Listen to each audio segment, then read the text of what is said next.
Meu nome é Simone Canelada, eu tenho 47 anos e eu convivo com a psoríase a minha vida inteira.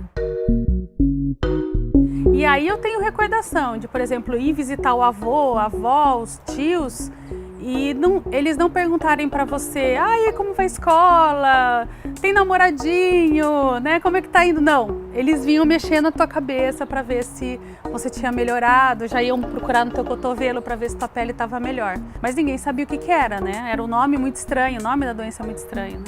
A psoríase é uma doença crônica, inflamatória e autoimune que atinge cerca de 3 milhões de brasileiros. É caracterizada por lesões avermelhadas em forma de placas que descamam, localizadas principalmente nos cotovelos, joelhos e no couro cabeludo, mas que podem surgir em qualquer região do corpo, inclusive nas palmas das mãos, plantas dos pés e até nas unhas. Detalhe importante: a psoríase não é uma doença contagiosa. Ela ocorre quando o sistema imunológico induz a produção de células da pele em excesso. Essas células acabam se acumulando na superfície e se manifestam como lesões avermelhadas, que nos casos mais graves podem até sangrar.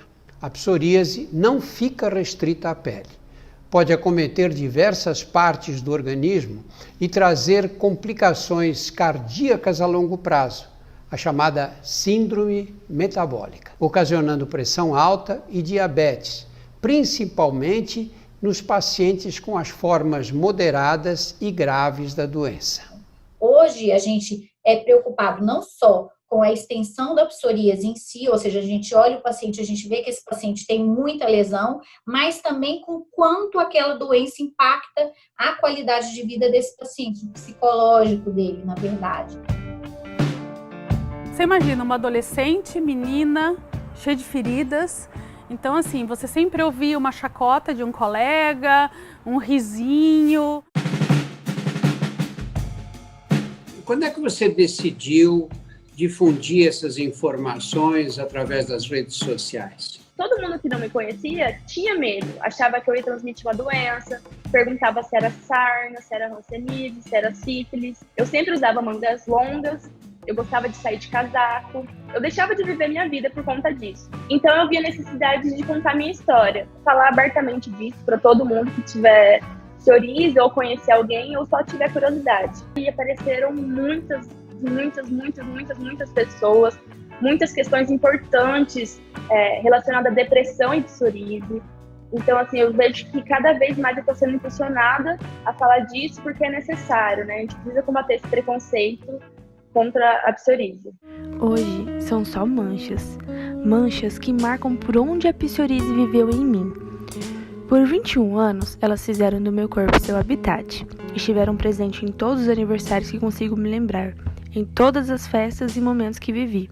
Cada passo meu foi marcado por medicamentos, hidratantes e enfrentamentos.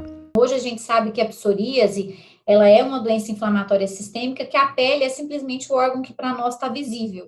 Mas do ponto de vista inflamatório e imunológico, essas interleucinas que são responsáveis pela doença, elas podem causar alterações não só na pele, mas também nas articulações. De 30% a 40% dos pacientes com psoríase podem evoluir para um quadro de artrite psoriática, que causa fadiga, dor intensa e inchaço nas articulações. Receber o diagnóstico da psoríase artropática não foi legal. Você abrir uma latinha de refrigerante, esse movimento com a mão, eu não conseguia abrir, porque eu não tinha força. Abrir uma garrafinha de água, fazer essa torção, eu não conseguia fazer. Andar muito tempo, ainda mais eu que estou acima do peso, doía muito o pé, porque a minha articulação de pé e mão foi a mais afetada. O tratamento da psoríase pode ser feito de diversas formas. Tudo vai depender do grau da doença. Para os pacientes com psoríase leve, que apresentam poucas lesões, o uso de medicamentos tópicos, como cremes e pomadas, pode ser uma boa opção. Já para pacientes com quadro moderado a grave, o tratamento, além dos tópicos, também pode ser feito por meio de medicamentos de uso oral ou injetáveis, bem como a fototerapia, que tratam a doença de forma sistêmica e contribuem para a diminuição do processo inflamatório da pele, o que leva a uma melhora das lesões. Quando eu saí da faculdade, séculos atrás, a gente tinha muito pouco a oferecer para os pacientes com quadros graves. Hoje, nós sempre temos alguma coisa para fazer por esses pacientes, não mesmo nos casos mais graves. Sim, então mesmo nos casos mais graves, eu acredito que hoje eu não vejo os pacientes que eu via antes. Eu já tive paciente que faleceu, eu já tive paciente que ficou acamado, ele não conseguia andar e não conseguia nem ficar na cadeira de roda devido às alterações da artrite. O tratamento da psoríase evoluiu muito nos últimos anos com a chegada dos medicamentos biológicos. Alternativas quando a resposta ao tratamento convencional não surtem mais efeitos, principalmente nos casos moderados e graves. Eu pego na casa da saúde, eu aplico sozinha e vou ao dermatologista de 3 em 3 meses para ver se está tudo ok com os exames. E é tudo pelo SUS? Tudo pelo SUS. Sou extremamente grata ao SUS. Todos os brasileiros deviam ser gratos ao SUS, né? É incrível, de meu crescimento até hoje, o SUS foi minha salvação. Todas as vezes que eu precisei, ele me salvou muito.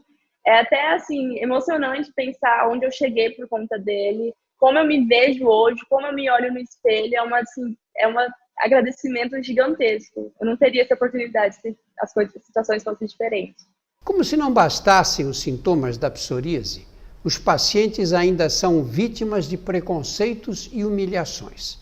Ninguém pega a psoríase pelo toque, ao compartilhar roupas ou objetos ou dormir na mesma cama. É muito importante que o paciente com psoríase alie exercícios físicos e acompanhamento psicológico em paralelo com o tratamento convencional. E agora eu resolvi fazer psicologia e ser uma psicóloga para poder ajudar as pessoas nesse sentido, de transformar essas vidas para que elas não passem o que eu passei e que muitas pessoas com psoríase passam, né?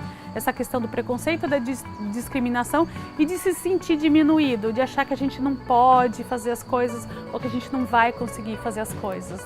Eu sempre fui uma pessoa que tinha muito medo de exposição, porque se as pessoas olhavam para mim, eu achava que elas estavam sentindo nojo ou dó. Porque sempre era aqueles olhares assim de, ai meu Deus, coitada, ai meu Deus, que dó, ai meu Deus, não quero encostar. E eu tinha muito medo desses olhares me afetar, né? E a gente acaba se reprimindo mais. Os medicamentos imunológicos para o tratamento da psoríase estão disponíveis no SUS desde o ano passado. E a ANS, a Agência Nacional de Saúde Suplementar, órgão regulador dos planos de saúde no país, ainda estuda a incorporação desses medicamentos. Por mais difícil que seja conviver com a doença, lembre-se sempre, ela pode ser controlada. Eu falo que a vida de quem tem psoríase parece um cubo mágico, quando você não é um expert em colocar todas as cores certinha, né? Você acerta de um lado e erra do outro. Então, às vezes você olha o cubo mágico e fala, olha, melhorei, o azul, o vermelho, o verde tá aqui. Quando você olha do outro lado, o amarelo não tá certo, né? Tem alguma pecinha ali ainda faltando. Então, esse tentar sempre encaixar todas as pecinhas. A gente nunca vai ser perfeito, é sempre difícil fazer isso, mas é possível ter uma vida melhor, com certeza.